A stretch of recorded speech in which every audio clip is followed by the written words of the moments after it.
Hey everyone, it's me, Chris from Body Nova Fitness Coaching, and I'm here with our the differences between how women and men respond to exercise. So because you have these little deals here, and sometimes when a client is doing well, they attract a lot of attention, and the way that we kind of are with social media and things like that, everybody's fighting for that attention.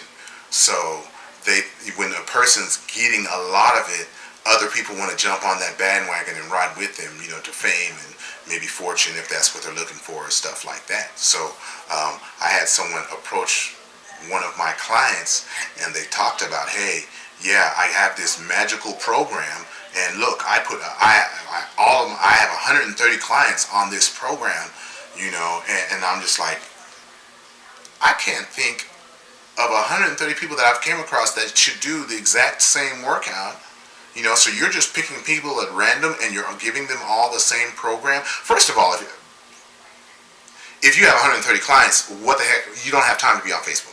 You know what I mean? But that's BS. Second of all, whenever I get something like that, I always try to check people out. You know what I mean?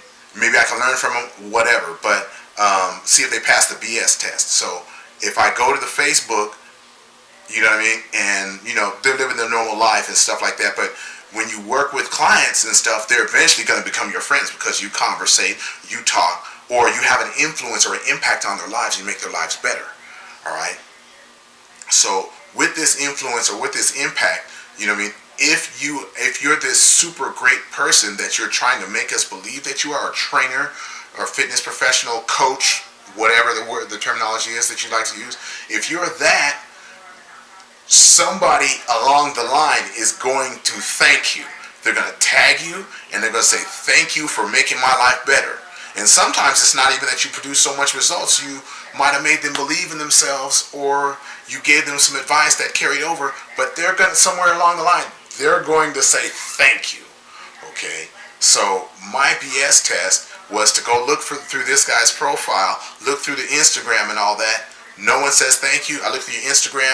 Everything is selfies and then the same canned quotes. Hey, don't give up. Try harder.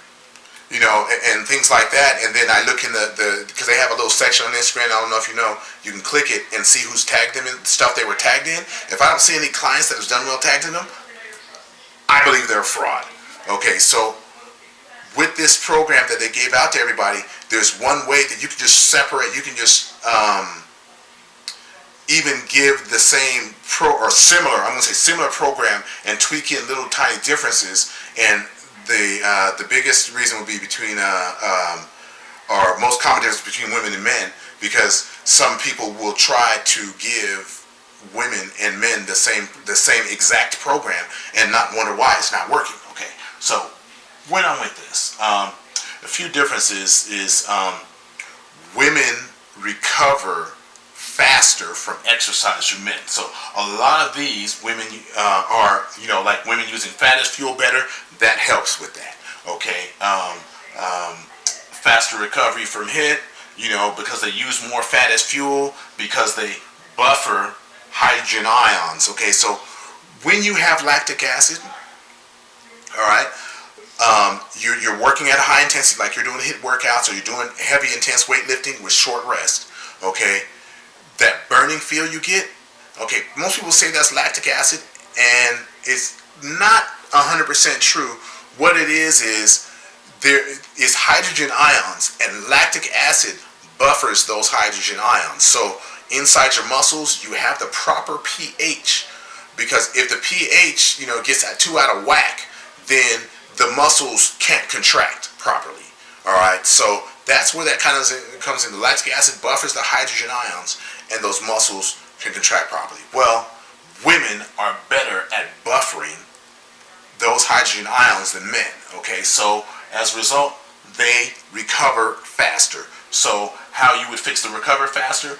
Either you make the work to rest ratio shorter, and I'll give you an example here. So let's say I'm doing, I have a video where I'm doing banded sprints or dead mill sprints, okay? And the person, it's not a real fit person, or something like that. So they might have to sprint 15 seconds and rest 45. Okay, and this is a male. All right, so a woman might be able to handle the 15-15s, or handle them longer before she hits the wall than a male, because she can buffer those lactic acids, because she doesn't use as much carbohydrate for fuel. She uses fat for fuel during the exercise. So those kind of go together. All right. When they're doing that HIIT program, they buffer the hydrogen ions, or produce more lactic acid to buffer these. Okay, but they secrete more growth hormone. So using higher intensity work and either shorter rest or lengthening the time that they're working, I'm going to call it time under tension. Okay, that would be a solution. So, or let's say you're lifting and we're doing barbell curls. Now, most people, they just go up, down, up, down. So let's just say they did 15 reps. That 15 reps might take them 20 seconds to do, and that's the time under tension would be 20 seconds. Okay, most people will not be able to produce hydrogen and ions and lactic acid in that smaller period of time. So one of the things you can do, and you'll see where people talk about time under tension and they don't understand it. I could tell they don't understand it by their programming, because they use really, really generic little deals there, or they just throw random numbers out there that don't even make sense when you're performing the lift. But with that being said, so a woman can operate with more time under tension. So instead of going up, down, then maybe they can go 1, 2, 3, 1, 2, 3, 1, 2, and try that, and that will allow them to get more of what you want from the fat loss, make it more challenging. If you don't change the rest, and if you don't change the rest, you might get some extra gifts, even if you're using higher reps. Okay, so you can operate with more time under tension because of these. All right, because they recover faster. Like I said, they can handle more volume. So maybe in 3 sets of 15,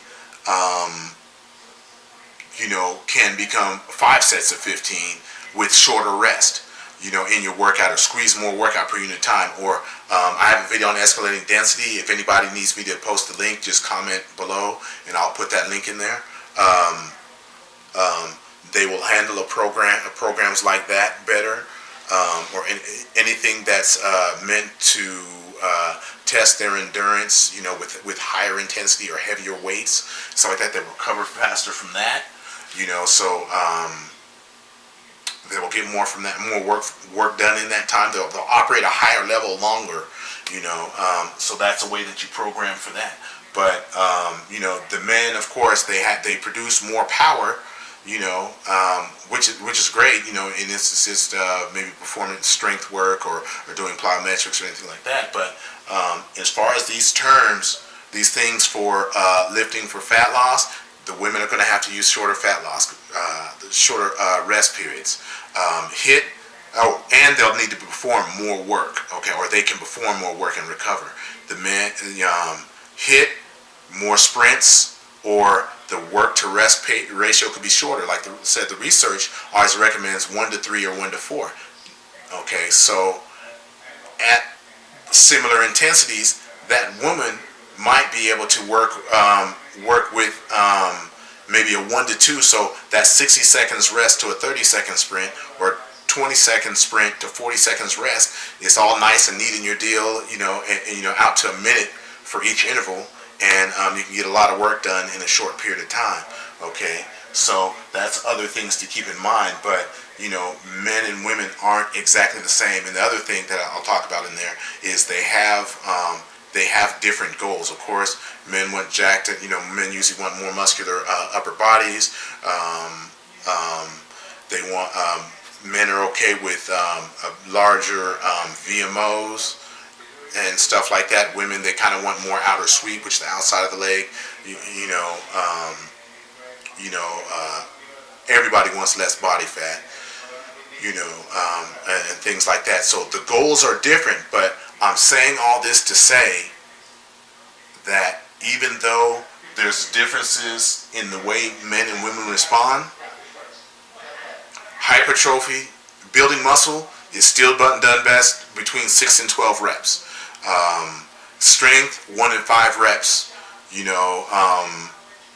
Endurance, lifting for muscular endurance is going to be 13 reps or 12, 13 reps and beyond. Don't want to just stay locked into that system forever, because that's one of the major programs that I see people, problems that I see. People use the same variables over and over and over again. Okay, so I'm saying all that to say is, even though you do understand the differences, the 5 principles of exercise science, and I'll put a graphic up, principles of exercise science, they still apply. Okay, one is progressive overload, which you have 6 different ways. Density, lifting intensity, time under tension, volume, rest periods, and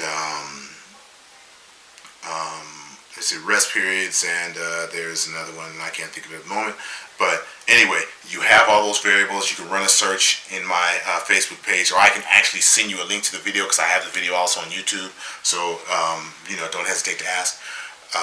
But even though you have those differences, you still have to adhere to progressive overload. You can't allow yourself to be in your comfort zone.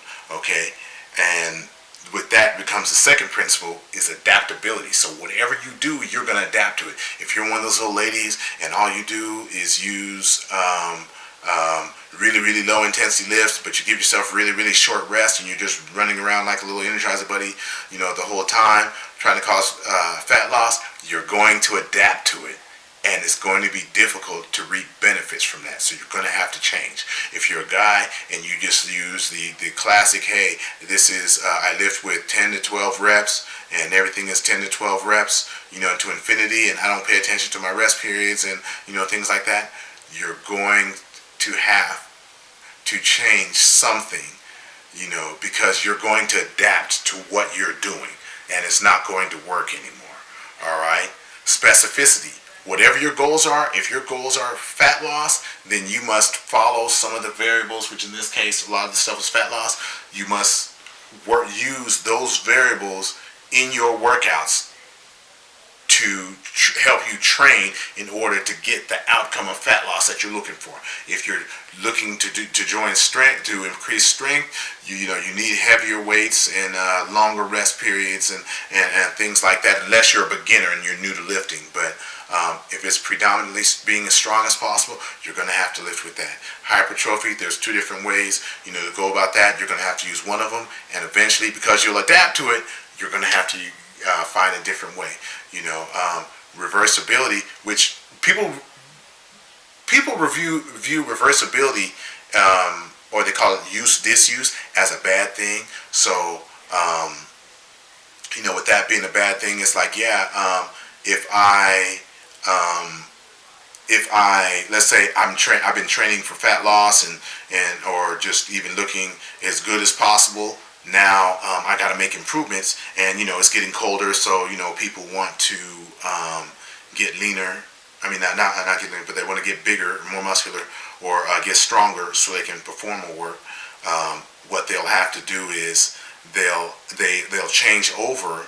They're going to lose some of the benefits of the other type of lifting, but that's going to be okay, because they're going to improve their ability to do more work, and then they can come back to the normal fat loss training, or the normal muscle gaining training, or endurance training, and being stronger, and they're going to be able to lift more weights, and they're going to move forward. But that reversibility, that's going to be, you're still going to need to adhere to that.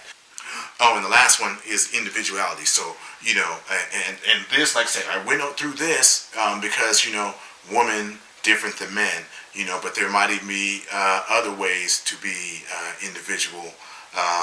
Like, for example, stronger people might need more rest.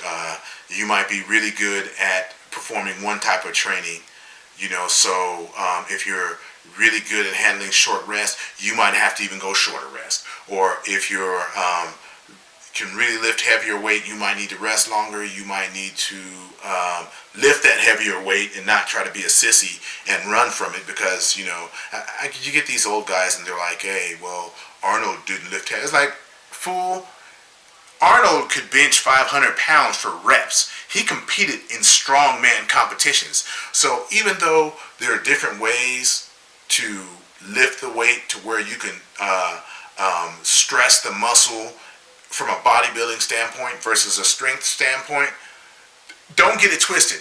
Arnold was strong. A person that lifts a heavier weight the same way will always get more benefit from it. Okay, so those differences, and those differences, which the difference could be a toleration of volume. Sometimes I go through phases when I'm deadlifting and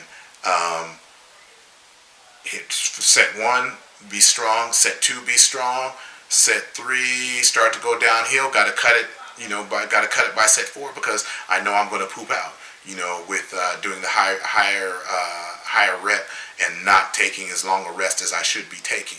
So those individual differences where somebody else could perform at that high level for the same for a longer period of time,